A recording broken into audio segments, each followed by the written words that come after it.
Bonjour à tous, j'espère que vous allez bien. On se retrouve pour le brief du mercredi 22 février 2023. Petite mise à jour rapide aujourd'hui sur BTC et ETH. Je vous fais vraiment une image rapide. Et surtout un point macro, bon, on en avait parlé un petit peu hier ici, des indices qui commencent à se dégrader un petit peu. Et on verra un petit peu ce qu'il en est, les niveaux importants, l'action du prix en cours. Et on parlera aussi, bien sûr, comme j'ai dit, du S&P et de l'or et du dollar index qui pour moi sont vraiment de bons indicateurs d'un petit peu de la circulation monétaire actuelle, donc comment l'argent circule en fonction des différents secteurs. Je rappelle les gars, toujours comme d'habitude, le concours toujours dispo si vous voulez tenter de gagner 500 € à 5, donc 2500 € au total à gagner, mais il y aura 5 gagnants pour se partager 500 € chacun. 5 places dans notre école, 10 gagnants, le tweet il est en description et en commentaire pour participer. Il suffit de s'inscrire simplement sur BitGet, ça prend 2 minutes, c'est rapide et sans KYC, même pas besoin de trader sur la plateforme. Après, je vous invite à tester le trading quand même si vous voulez tester une nouvelle plateforme. Sans KYC, donc c'est-à-dire qu'il n'y a pas besoin d'identité. Simplement un mail, un mot de passe, ça suffit pour s'inscrire. Vous pouvez withdraw vos fonds, donc les transférer. Une fois qu'ils sont dans la plateforme, vous pouvez les retirer et ça sans KYC jusqu'à 20 BTC par jour de limite. Donc n'hésitez pas, et toujours intéressant de participer au concours et aussi les places dans l'école à gagner si ensuite vous voulez tenter de vous former à nos côtés. Alors du coup, et d'ailleurs avec le lien en description, en commentaire et sur le lien du tweet BitGet, 15% de réduction sur vos fees. Alors du coup, Bitcoin, petite mise à jour rapide, donc on en avait parlé, mais toujours pas de cassure de la résistance ici. Hier, il y a eu une tentative qui a échoué, ça a été une chasse au stop. On est venu capturer les stops juste ici, donc c'est un niveau assez important. Du côté du Chicago Mercantile Exchange, j'ai vu ça avec les élèves tout à l'heure au niveau de la data. Où est-ce que j'ai ça, moi ça va être là. Ouais. Il y a eu un record, il y a eu une vente juste monstrueuse, un volume de vente monstrueux qui a été fait hier sur la bougie d'hier. Je pense que ça se verra mieux comme ça. Voilà, ici, sur la bougie, ici, là, il y a eu un volume monstre. Ça peut s'expliquer de plusieurs manières. C'est un contrat qui va bientôt expirer, c'est le contrat de février, on est fin février, donc là, je pense qu'il va expirer le dernier vendredi du mois, donc dans 2 jours. Donc peut-être beaucoup de positions clôturées à l'approche de la clôture du contrat, donc 12 volumes records. Mais ce qui est vachement intéressant, c'est que quand on fouille un petit peu, ça s'est fait vraiment au moment de la chasse au stop, en fait. Donc là, il y a des gros ici qui en ont profité pour prendre des positions vendeuses ou simplement clôturer des positions parce que ce contrat allait expirer. Tout simplement. Donc voilà, c'est pour vous partager cette petite info. Maintenant, en plus de ça, on en avait parlé, mais tant que la zone ici elle tient, on peut toujours être dans de la conso comme ça pour faire la continuation. Ces creux ne sont pas importants, ce sont des creux intermédiaires. Je ne sais pas si je l'ai précisé, mais je pense que oui. Ce qui veut dire que on peut les casser, ça ne changera rien à la dynamique. Ok. Le creux majeur est ici. La zone qu'il ne faut surtout pas casser pour maintenir un Bitcoin haussier, c'est 21 500. 21 300 idéalement, enfin, c'est cette zone hein, ici en gros. C'est la zone de creux ici et le premier arrêt. Donc cette zone, tant qu'elle tient, on est haussier et objectif, tout simplement, pour suivre la dynamique haussière, c'est-à-dire creux ascendant, sommet ascendant, creux ascendant, etc. Le jour où on perd ce niveau, là, il y aura un changement de la structure et il faudra donc vendre les rebonds, c'est-à-dire en gros, ne pas acheter justement les dips, mais vendre ici les rebonds. Donc on trace notre FIB. Un rebond premier arrêt, par exemple, si ça faiblit, qu'il y a des signaux, ce sera un signal de vente pour justement suivre le swing baissier qui se mettra en place hein, et le retour probablement dans la zone des 19-17. Encore une fois, je suis pas en train de dire qu'on va à 19-17, c'est toujours haussier. Pour l'instant, c'est toujours haussier, tant qu'on perd pas les 21,5, let's go, on peut aller chercher sans problème du 30 000, 35 000. Un retracement, généralement, pour Bitcoin, c'est au moins 38,2, donc 35 000 $. Pour moi, je pense toujours qu'on se dirige vers les 35-40 000 $ pour mai-juin à peu près, voire plus. Personnellement, c'est mon avis. Cet avis sera invalidé si jamais ce niveau est perdu, tout simplement. Mais pour l'instant, comme on en avait parlé même ici, on trace notre FIB, zone de rechargement, donc ça, je l'ai déjà fait là-bas. Hop. Et la zone de rechargement, c'est notre intérêt, c'est-à-dire qu'on trouve notre creux majeur qui était là, on prend notre FIB, zone de rechargement, c'est la zone qui nous intéresse. On a formé notre nouveau creux majeur ici, puisqu'on est venu faire des nouveaux sommets. Donc tout simplement, même exercice, on en a déjà parlé. On trace notre FIB, zone de rechargement, c'est entre 22 008 et 22 100. Tout simplement, la prochaine zone d'intérêt, si cette zone elle cède, c'est capturer les stops de ce niveau ici sous les 23 300 et de rapporter le prix dans la zone de rechargement. Et on aura de grosses probabilités, si c'est toujours haussier, de trouver un bottom ici, ni plus ni moins. Une zone de retest pour moi nécessaire vers 22 320 $, donc là il y a le gros creux dans le volume profile. Mais surtout, il y a un gros déséquilibre dans le prix jusqu'à 22 320, il n'y a eu absolument aucun retest. Ici vous voyez là il n'y a rien, une fois qu'on a cassé, il n'y a jamais eu de retest dans ces zones, c'est exactement comme ça avait été le cas ici. Je vous en parlais, c'était la zone des 21 600 à peu près, je sais pas si vous vous en souvenez. Mais pour vous montrer ça plus facilement, ça se voit mieux en daily si vous comprenez pas trop ce que je veux dire. C'est juste ici. En gros, vous prenez une zone dans laquelle il y a eu vraiment 0 retest depuis un breakout. Donc là, en l'occurrence, je vais laisser l'indicateur ici qu'il fait pour vous-même et je vais vous montrer exactement où c'est. Là, vous voyez, il y a de la mèche.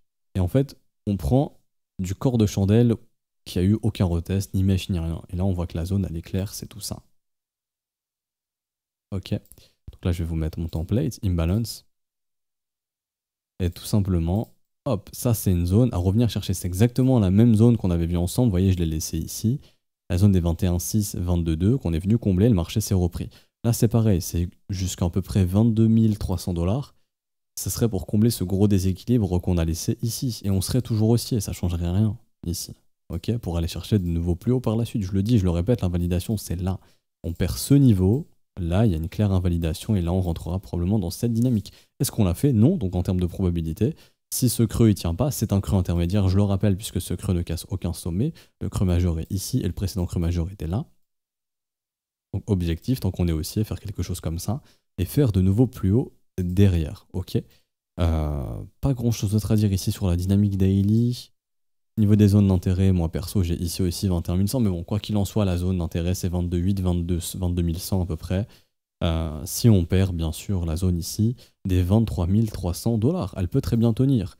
Et c'est un peu comme ici où ça a tenu pas mal de temps. On a accumulé beaucoup de stops, on est venu récupérer tous ces stops. Donc ici, vous voyez, on est venu casser tous les creux, les stops ont été récupérés, on s'est repris, on pourrait faire la même chose ici. C'est-à-dire que je vous maintiens le creux, je vous fais des rebonds, hop, comme ça je vous accumule un maximum de creux. Bam, ensuite on casse tout, tous les stops ils sautent, on récupère tout ça où dans le creux du volume profile, comme c'était le cas ici à l'époque. Hein. Je me remets là, mais c'est exactement pareil. Ouais, le gros creux dans le volume profile, on est venu récupérer tout le volume, bam, le marché se reverse. On peut faire exactement la même chose. Quand le marché est haussier, mettre des stops sous des creux intermédiaires, c'est pas bon. Une dynamique, ça se forme comme ça. Ça, c'est vraiment la version grossière, mais il y a du développement dans la dynamique. Ça, c'est la version grossière et ça, c'est la version détaillée que je vous mets là. Mais très généralement, vous allez avoir ça. Hop, des creux, beaucoup de stops qui permettent justement, derrière, là, ça, c'est votre creux important, de récupérer les stops des creux. Donc, ça, c'est du volume que peut récupérer la smart money, des stops, des liquidations. Donc, eux, c'est du volume à l'achat. Et du coup, ici, on crée un nouveau creux, le marché repart, et là, votre creux vient ici. Pareil, même exercice, des fois, vous pouvez avoir ça, tac, tac, tac, tac. On vous bouffe des stops, on crée le creux majeur ici, et hop, on repart. Et au final, c'est la version détaillée que c'est la version grossière que je vous ai mis ici, hein, les creux, mais en gros, il y a du petit détail ici qui vient se mettre en place, comme on l'a fait précédemment, ok? Sinon, ce serait trop simple. Et donc, ici, comme ici, en gros. Là, vous voyez, tac, tac, j'ai plein de petits creux, casse pas de résistance, on bouffe tous ces stops, je crée un nouveau creux, hop, je fais mon nouveau sommet. J'ai plein de petits creux, probablement qu'on va casser, on va récupérer les stops si c'est toujours haussier, derrière on va faire ça. Et donc au final, quand vous regardez la dynamique, ça ressemble bien à tac, tac, tac, tac, tac, tac, tac, ok? Tout simplement. Donc pas grand chose d'autre à dire ici pour BTC. Au niveau des éléments de momentum, on a reperdu le momentum ici, donc il faudra s'attendre à un Bitcoin qui range dans ces zones, soit qui ira chercher la zone de rechargement, mais maintenant casser les résistances, vu la faiblesse du S&P 500, donc des indices, un gold qui relance toujours pas, un dollar qui se retourne toujours pas, c'est un peu mort ici en l'occurrence pour casser la résistance maintenant. Donc pour moi en termes de probabilité, range, et si range long pour casser définitivement derrière, ok, mais je pense qu'il y a besoin de plus de range si on veut casser la résistance, et si pas plus de range, cassure ici du level, on vient chercher là, et à ce moment-là, si le dollar reste baissier et que le S&P se retourne, là ok, on ira chercher de nouveaux sommets, on suivra la dynamique, ok. Parlons d'ailleurs rapidement d'Ethereum, mais c'est exactement la même chose, sauf que Ether, lui, il est en avance, il a déjà pété ses creux, mais il a les mêmes zones à revenir chercher, je vous montre à peu près. Ici, en l'occurrence, on prend ça, hop, là, vous voyez, donc là, on est déjà en train de revenir, donc là, je peux déjà diminuer, mais grosso modo, la zone qui n'a connu aucun retest, c'est jusqu'aux 1569 $. Donc ce serait un objectif à venir chercher. Pareil, là, il nous a mis un petit triangle, donc un signal de vente qui vient bien confirmer la résistance. Bon, à l'œil nu, ça se voit, mais là, ça la confirme définitivement, ça la confirme bien. Ça, c'est un signal de vente ici, comme on en a beaucoup là. Et pareil, prochain signal, il faudra attendre un nouveau petit triangle au-dessus de celui-ci pour avoir la création d'un nouveau creux pour tenter d'aller chercher un nouveau sommet. Enfin, sur Ethereum, même chose sur Bitcoin. Hein. Sauf que le signal sur Bitcoin, il va arriver là Ouais, il y en a déjà eu en H4, mais là en daily, il va arriver aujourd'hui. Enfin, en gros, il va se confirmer à la clôture de ce soir de 2h du matin, mais le triangle, il va venir ici. Ça va se confirmer, quoi. Si on clôture comme ça, hein, si on clôture sous les 24 100 $, ça va se confirmer. C'est un signal de vente, ce qui veut dire qu'on va créer le sommet ici, et donc on va aller chercher un creux plus bas. Soit au niveau de ce creux ici, si on le perd, ce sera au-dessus de ce creux ici, si on est toujours haussier, je vous le rappelle. Du coup, Ether, on est bon, pas grand chose d'autre à dire. Juste court terme, hop, une zone d'intérêt pour moi intéressante dans les 1540 à peu près. Et si jamais Bitcoin vient chercher les 22 300, la zone dont je vous ai parlé, ça fait 6% de baisse depuis le prix actuel. Il faut savoir que Ethereum, il est un petit peu plus faible, je crois, si on regarde ETH BTC où il stagne. Voilà, il rebondit un petit peu, donc il stagne un petit peu. Ça voudrait dire que Ether, il perd aussi 6-7% à peu près, ou peut-être un peu plus. Donc ça voudrait dire que Ether, grosso modo, lui, il va revenir tester très proche de son creux si Bitcoin il vient vers les 22 300. Donc il ferait peut-être une baisse de 9%. Et à ce moment-là, la zone d'intérêt que je trouve, moi perso, elle est là. C'est à peu près les 1490, 1500. Donc au final, ça revient à quoi? Si Bitcoin vient chercher 22 300, Ether aura de grandes chances de venir chercher à peu près les 1480 $ à peu près. Ok, tout simplement. Et n'oubliez pas derrière, bon ça c'est la liquidation des 7 derniers jours, mais si les creux sont maintenus, derrière ça ira faire le gros short squeeze pour complètement défoncer la résistance, ça sera très violent. Pourquoi? Parce qu'il y a des milliards de liquidations qui attendent au-dessus des sommets qu'on maintient. Est-ce qu'on les maintient artificiellement pour créer un maximum de liquidation plus haut? D'abord, on va chercher un petit peu de long. Vous voyez ici vers les 1520, il y a du long à chercher, 1490 au niveau des creux. Si on maintient ces creux, on n'est pas censé aller chercher ces liquidations. Et derrière, vous voyez que là, c'est blindé en termes de liquidation, donc ça se fera complètement éclater derrière. Enfin, le fait d'avoir un Ethereum qui a tenu autant les liquidations ici, c'est bizarre. C'est très bizarre. Mais pour l'instant, bearish, en court terme, donc baissier probablement pour cette semaine, à part si Bitcoin se reprend ici au niveau de son support et décide d'aller emmerder tout le monde et d'aller péter les résistances derrière.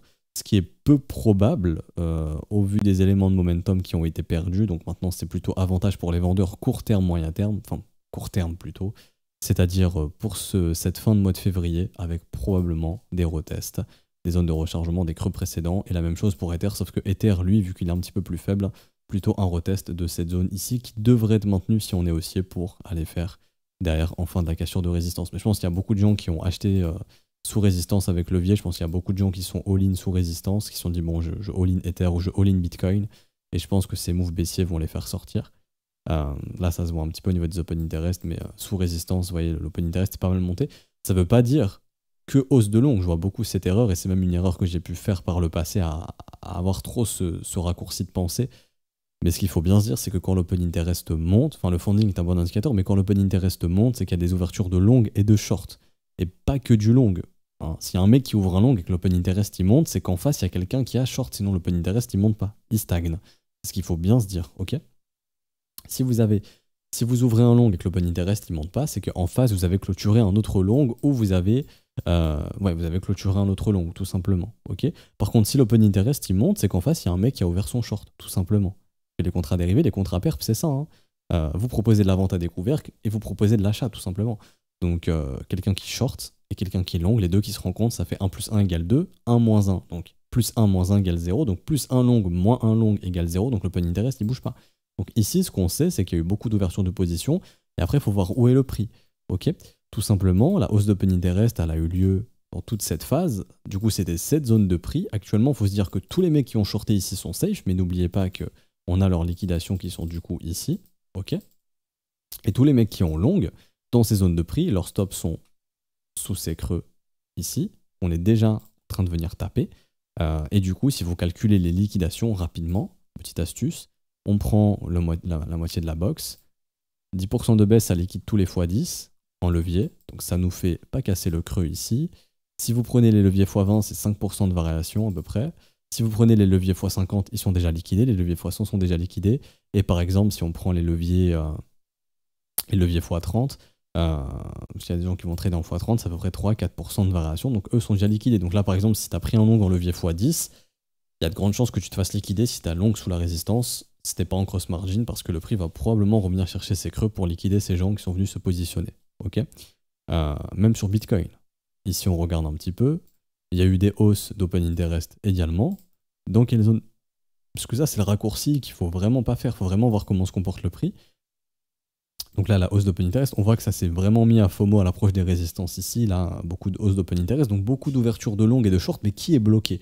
Si je vous regarde, enfin si je vous regarde, si je vous montre ici, regardez, la hausse de l'open interest, là je vais retirer, et la hausse de l'open interest ici, là. On est bien d'accord que c'est sur cette zone de prix. Les mecs qui ont shorté ici, ils sont safe ou ils sont rect? Pour l'instant, ils sont safe. Maintenant, ça, on n'oublie pas que leurs liquidations, elles sont où? Elles sont ici. Ok, ça c'est ce qu'il faut se dire. Mais là, tous les mecs qui ont long ici sont underwater. C'est eux qui sont sous pression, c'est pas les vendeurs. Mais il y a quand même des vendeurs qui se sont positionnés ici. Et ici, pareil. Là, il y a eu une grosse hausse d'open interest ici. Donc il y a beaucoup de longs et de shorts qui se sont ouverts ici. Mais qui est coincé? Les acheteurs. Donc là, en gros, il faut se dire que depuis le 20 février, on a une hausse d'open interest assez importante. Et majoritairement, qui sont coincés, c'est les acheteurs. Ok? Et donc, pour redevenir bullish, je vous dis pas d'attendre, enfin, au niveau order flow, pour redevenir bullish, si le prix revient ici, tous les mecs qui ont shorté sont morts. Mais encore une fois, on raisonne de la sorte. Même scénario, on va prendre des prix moyens de liquidation. Tous les mecs qui ont fait du x10 ici, ils sont liquidés si on vient à peu près dans les 22 600 $. Je vous prends ici à peu près pareil, cette zone, ça serait à peu près ici dans les 21 009. Donc on maintient bien nos creux. Donc on revient là-bas, tous les mecs qui sont en levier x10 et plus sont liquidés. x15, 20, 25, 30, 50, 100, etc. Ceux qui sont en levier x5, qui ont longue la résistance, eux, ils sont plus ou moins safe. Pour les liquider, il faudrait aller dans les 19 900. Après, ça dépend de votre marge, etc. Mais grosso modo, en levier pur, ce serait à peu près ici, ouais, 19%, parce que l'exchange prend toujours une petite marge. Ce serait vers les 20 003, ici. Mais, on le rappelle, normalement, ce creux, on n'est pas censé y toucher si on est toujours haussier. La smart money, dans une dynamique haussière, c'est elle qui forme ces creux. La smart money, c'est elle qui s'est positionnée là. Ça, c'est des creux intermédiaires qu'on prend. Ça, c'est des creux intermédiaires qu'on peut prendre, mais ça, on n'y touche pas. Ok? Donc, c'est pour ça que là, en gros, je vous donne le raisonnement. On sait que ici, tu as plein d'acheteurs qui sont bloqués. Ok? Parce que tu as plein de mecs qui sont venus longs. Même ici, grosso modo, si tu veux, il y a eu beaucoup de hausse d'open interest. Ok, bon, ces mecs-là ont probablement clôturé leur position ou les clôtureront si on revient à break-even. Mais là, récemment, on sait que les mecs sont coincés ici. Donc, si le prix ressemble à ça, c'est-à-dire qu'on fait ça, et donc là, tu as tes liquidations d'acheteurs. D'ailleurs, je vais dégager cet indicateur parce que c'est que sur les USDT, sur Binance, etc. Mais Binance ment sur les liquidations. Faut aller chercher les liquidations coin. Et donc là, en data, on va prendre BitMEX et Deribit.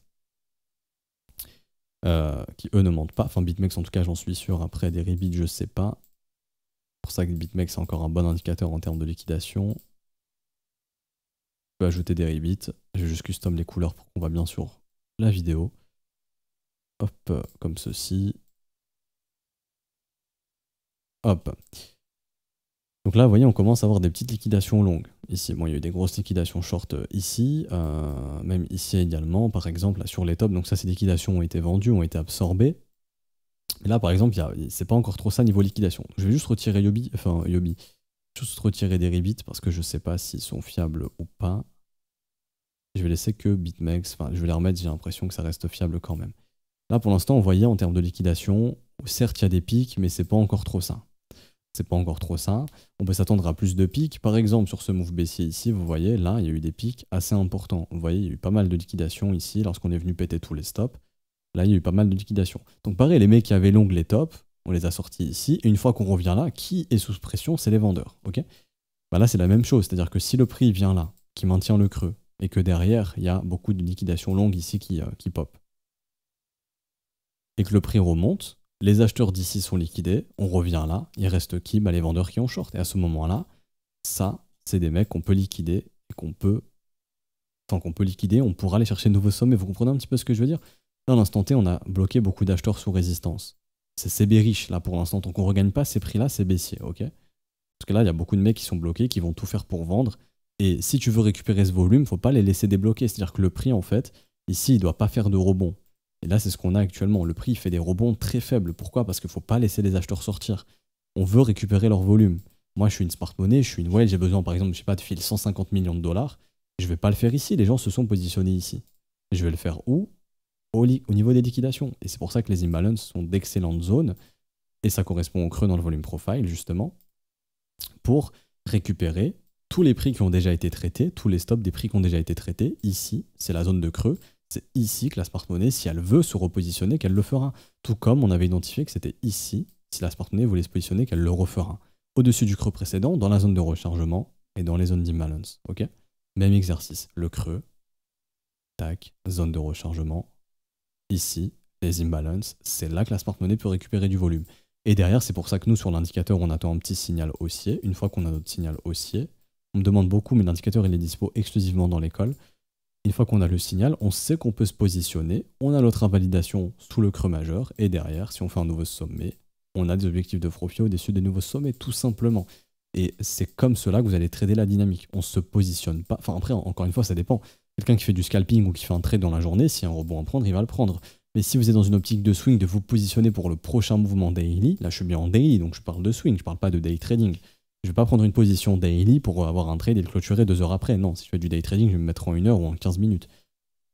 Mais là, si je suis en daily, c'est pour du swing, donc objectif, on récupère le volume là, et derrière, faire de nouveaux sommets. Beaucoup d'acheteurs bloqués ici, on les liquide, on récupère leur volume. Une fois qu'on revient ici, tous les mecs qui ont shorté sont sous pression, et là, c'est les liquidations short qu'on peut aller chercher.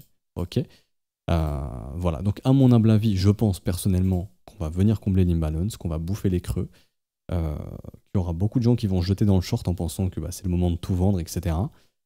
Et derrière, s'il y a des signaux haussiers, je pense qu'on va complètement aller défoncer la résistance des 25K, et je pense qu'on ira très vite vers les 28 et 30 par la suite. Donc ça, c'est mon avis, mais en gros, très simple, je ne serais pas étonné qu'on ait un rebond, mais vu que les mecs sont coincés, je pense pas qu'il faut leur faire le cadeau de sortir maintenant.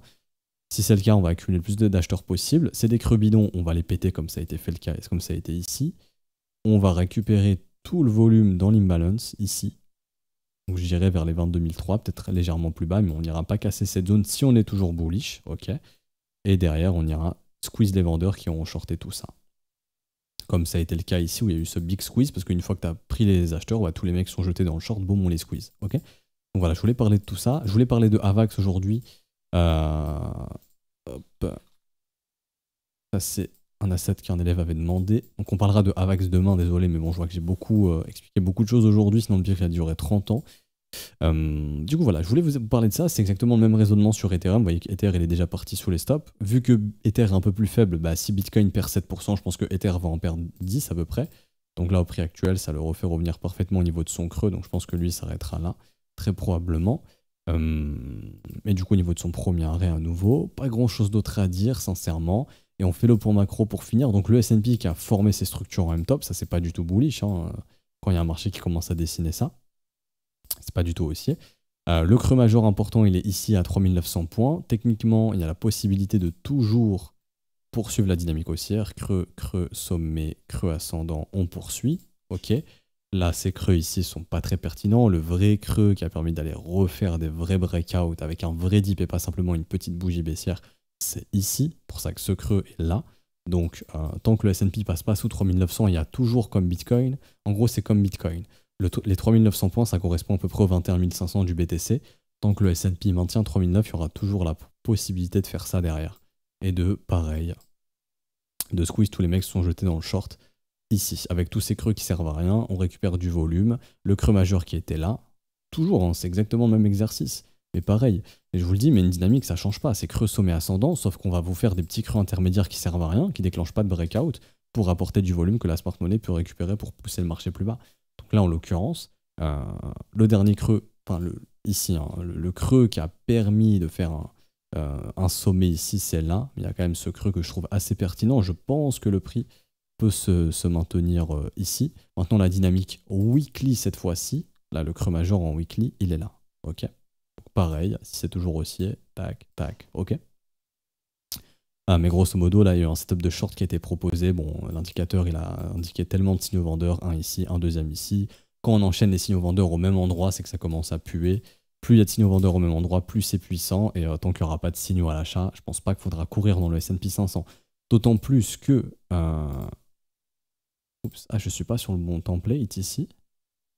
Je suis pas sur le bon template, bon c'est pas grave. Ça revient au même. Et du coup l'or également, pour moi l'or qui est un gros moteur haussier, juste ici, qui pour l'instant ne redéclenche pas de nouveau signal. Est-ce qu'on a un petit triangle à l'achat ici? Non, il n'y en a aucun. Donc pas de signaux haussiers autour du premier arrêt. Je pense qu'on va continuer de travailler cette zone. Si elle cède, on va revenir tester, je pense, ici la zone des 1800 à peu près. Et ça poussera aussi le S&P au sud à venir vers les 3009 et ça poussera également le Bitcoin à venir probablement chercher sa zone de prix qu'on a identifiée. Donc la zone à 22 000, pardon, je vous l'ai déjà donné plusieurs fois, mais 22 100, 22 800, ok, qui sera la prochaine zone hyper importante pour localiser un nouveau creux ascendant si on est toujours haussier. Pas grand chose d'autre à dire ici. Et du coup, pour finir, donc l'or, hein, toujours aucun signal. Pour moi, l'or, au moment où il donne un signal haussier, l'or, vu que ça a été le moteur haussier depuis novembre, je pense que tout repartira en or, tout ce qui est asset à risque, crypto, etc. On pourra casser les résistances, mais pour l'instant, c'est pas le cas. Et ça, on s'en fout. Et hop, ici, vous avez donc le dollar index qui donne pas de signe de vendeur, qui a donné un signal acheteur, que je prendrai pas ici parce que c'est pas un creux important, mais techniquement c'est un signal, donc ça montre qu'on a bien formé un support sur la zone de prix actuelle qui est celle-ci, et donc là graphiquement on le voit, ça le confirme, et tant qu'il n'y a pas de signaux vendeurs ici sur le dollar index, attention, les assets à risque pourraient toujours souffrir. On en a parlé, mais grosso modo les 105,4 points c'est un niveau hyper important, là juste sur le dollar index futur, mais sur le dollar index classique, je vais vous dire ça de suite, ça va être ici. Hop, les 105,6 à peu près. Et donc ce sera à surveiller. Ok, moi je prends le dollar futur puisque ici il code beaucoup plus longtemps, donc il m'intéresse plus.